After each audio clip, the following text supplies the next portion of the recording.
ఈ మార్గశిర మాసంలో విష్ణువుని నారాయణ అనే శబ్దంతో ఆరాధిస్తే ఆయన అనుగ్రహం లభిస్తుందని అంటారు. నారాయణ శబ్దంకు ఉన్నటువంటి ప్రత్యేకత ఏమిటి? ఇది అష్టాక్షరి మహామంత్రంలో మూల రూపం.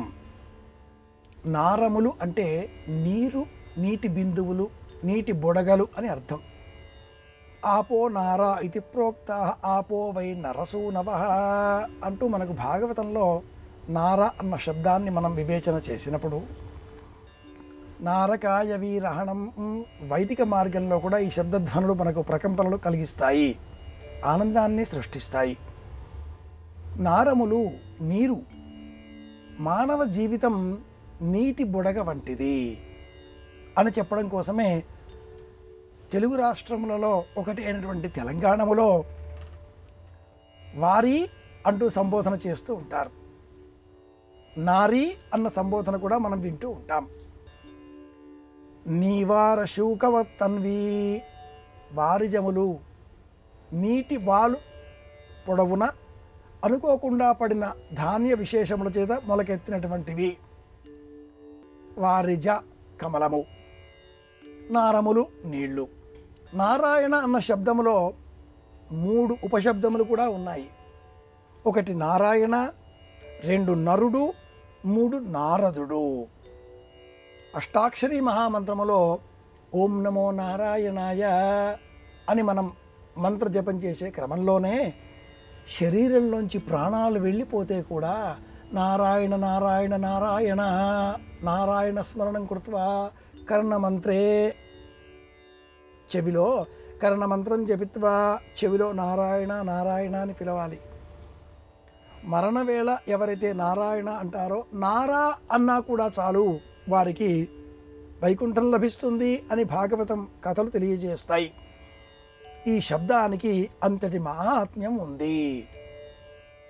మార్గశీర్ష మాసం నారాయణ మాసం, కార్తీక మాసం దామోదర మాసం. ఈ మాసాలలో మళ్ళీ పురుషోత్తమ మాసం అన్న పేరిట అధిక మాసం ఏర్పడిన ఆ మాసానికి అన్నట్లు సందర్భం వచ్చింది కాబట్టి జ్ఞాపకం తెచ్చుకుంటే, వచ్చే సంవత్సరం జ్యేష్ఠ మాసం అధిక మాసం, పురుషోత్తమ మాసం. మార్గశీర్ష మాసానికి కూడా పురుషోత్తమ మాసం అన్న పేరు ఉంది. ఈ కారణం చేతనే ఈ మాసములో ఆ పరంధాముడిని, వైకుంఠుడిని నారాయణుడు అన్న శబ్దంతో మనం సంబోధన చేసి అర్చన చేసినట్లయితే ఈ లోకంలో ఉండే విషయాల పట్ల మనలో ఉండే వ్యామోహం తగ్గుతుంది.